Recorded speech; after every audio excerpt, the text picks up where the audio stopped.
Time for business. Sandra is here. Hello, Sandra. Hello, Israel. Are you a Phobian fan? Oh, yes, I am. Can you sing the anthem? I don't want to ask you to sing.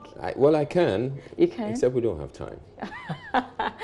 All right, so celebrating 25 years of joy. My name is Sandra Esinamapeno. I'm here for business. The Private Enterprise Federation, PEF, is calling on regulatory agencies to retain monies received from the public as internally generated funds. This, the Federation believes, will enhance the capacity of the agencies in delivering their mandate. Ebenezer Sabute has more in the following report. The call by the Private Enterprise Federation follows a survey conducted which indicates that the country is losing significant amounts of money from the private sector as a result of payments or bribes to avoid delay in processing their business permits. The report also reveals that in 2018, Ghana lost about 12 billion cedis taxable income to corruption as illegal fees and payments made. The lead consultant for the survey, Clara Kasati, has been speaking to Joy Business about the need for government to resource the regulatory authorities. Don't have the resources to do their job. So we have to address the resource issue. That's why we are recommending that all state institutions must be able to retain 100% of the fees that they charge.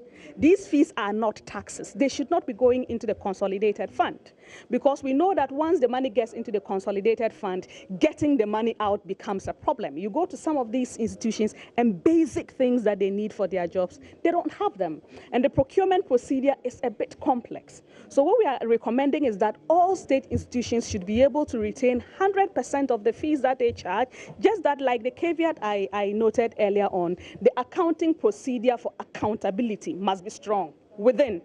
Then they can use some of these fees to provide some of the resources that they need. We cannot keep not resourcing public agencies and then complaining that they are not providing the service. We cite the example. Someone has to go for inspection. There's no car to go for inspection. What do? On his part, Chief Executive of the Private Enterprise Federation, Nanaose Bonsu, argues the private sector cannot be blamed because some of the agencies lack the necessary funds to expedite their mandate. You have to start from somewhere, and starting from somewhere is the services that are required by the respective public agencies. They themselves have difficulties with resource, with capacities. So the ability to deliver on their services or mandate is limited. And once those are inefficient, it's passed on to the private sector. The private sector has set up his business. He needs these requisite licensing to be able to operate. And when the licenses are delayed, it's a cost to him because he has employees, he cannot start. When the license permits and certificates are not forthcoming, sometimes they cannot apply for opportunities. So it limits the ability to compete. It limits the ability to create their resources and their income stream. And then on the top of it is the unnecessary, unsavory demands by certain unscrupulous officials of some of these agencies unless you put weight on your application, delivery is going to be delayed. The Federation launched a service delivery charter which is expected to help improve transparency between the private sector and state agencies. Meanwhile, the project funded by Star Ghana is expected to fight administrative corruption aimed at reducing the cost of doing business. Consultants for the project, Clara Kasati, who presented a report, fears the country could lose significant revenue to corruption if the trend is not reversed. The bribes. The bribes that the private sector admits to paying, of course, I'm sure we all know that they go unrecorded. And once they go unrecorded, tax doesn't get paid on it, but it's income.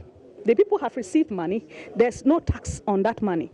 Now, on the second leg of it, when there are delays, what happens? Businesses lose income. And we saw the figures. They are huge. Businesses lose income. When businesses make income, what happens? The state gets to collect tax on that income. So the state benefits when businesses make profit, and then the state loses when businesses lose. So because of the delays, businesses are losing. And because businesses are losing, the state is losing. If we are able to address those delays, that means more taxable income, and that definitely means more taxes for the state and for the provision of public utilities and public goods. What's the collaboration between the PEF and also these state agencies? It's been fantastic. I must once more commend the state institutions. They've been so candid throughout this process. We've been working on this for over a year. and they have been phenomenal. They have been very cooperative, they have been very open, they have been very candid. Because as we said, we started with the understanding that we are not looking to accuse.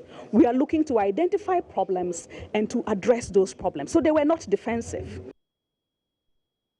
According to the World Health Organization, work-related health problems result in an economic loss of 4 to 6% of GDP for most countries. It is therefore essential for companies to provide conducive working conditions for their employees. However, a recent research by the BBC showed about 8.6 million employees fake sicknesses to get some break off work. Karen Dodu has the rest of the story. Have you ever faked sickness just to get a day off work? Or maybe you connived with a medical practitioner to get an excuse duty slip? Well, did you know that this is unlawful and could lead to your prosecution? Now, despite this, a recent research reported by the BBC showed that about 9 million people in 2019 alone did so because of what they term as poor working conditions and stress.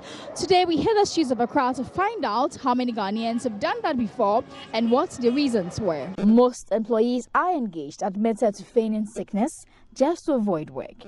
However, they were unwilling to go on record over fears of being victimized by the employers. Gilbert, who however spoke to Joy Business, admitted to have done that because he was under excessive stress and needed time off to rest. I ran out of my leave days, so I had no leave days scheduled again. So I had to call in and tell my boss that yes, I'm not feeling well, so I need to stay in the house and go to the hospital. Exactly. So. Are you aware it's unlawful, and if your employer should ever find out, or when you were working they could have prosecuted you? Are you aware? Yes, I'm aware it's unlawful, but actually I was stressed out. The work is very, very stressful. We speak for over 7 hours, 30 minutes.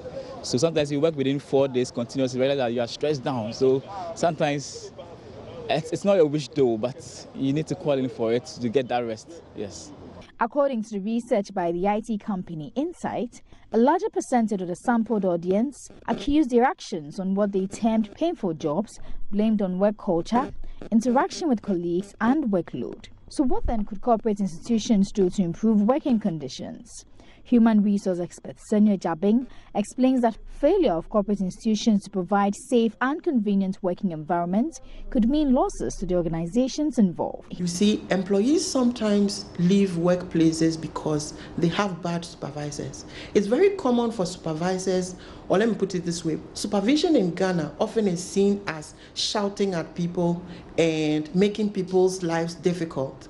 When that happens, it creates a hostile environment for the worker. And if the worker is demotivated and fears the workplace and is not willing to be part of the workplace, does not have a sense of belonging in the workplace, then you would have workers who are demotivated and would often look for reasons not to go to work. He also stressed the importance of annual vacations, explaining that it's a must that HRs ensure the employees go on leave as part of their human rights. So before you make that call tomorrow morning to fake the stomach pain, perhaps you could just request for a normal leave break, which is your mandate as a worker. Operator, on that note, I want to say thanks so much for watching the first half of Business. My name is Sandra Esnamapemapa.